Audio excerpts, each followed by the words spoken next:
Tatak Duterte na raw ang pagiging isang simpleng tao. Meanwhile, namakyaw ang pamilya Duterte ng mga ari-arian sa Davao City at Metro Manila, ayon kay Senador Antonio Trillanes IV.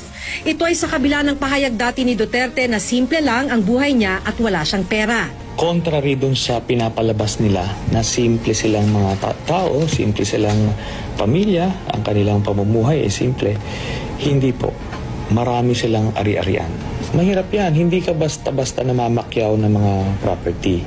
Kung yung mga ordinaryong tao, kung may isa kang property yung tahanan mo, okay na dapat yon, sapat na yon. Kung may isa pa, o sige.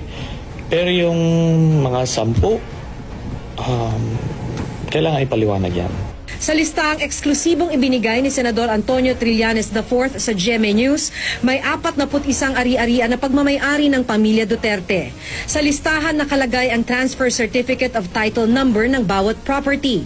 Nakalagay dito na may 34 properties sa Davao City, isa sa San Juan, 2 sa Dipolog, isa sa Cagayan de Oro, isa sa Parañaque, isa sa Quezon City at isa sa Davao del Norte.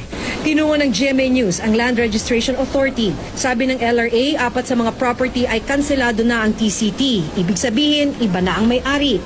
Ang mga nalalabing property, tama ang mga pangalang nakasaad sa listahan ni Trillanes. Si dating Davao City Mayor Sara ay may 15 ari-arian. 4 dito nakapangalan kasama ang asawang si Attorney Maneses Carpio.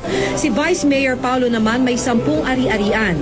2 dito nakapangalan sa asawang si Lovely Sangcola Duterte at 2 naman sa isa pang asawa na si January, Muslim convert ang Vice Mayor. Si Sebastian naman may 8 ari-arian din. Si Veronica Avancenia Duterte naman na anak ni Duterte kay Hanilet, nakapangalan ang 2 pang ari-arian. May property naman na hindi malinaw kung ano ang kaugnayan kay Duterte.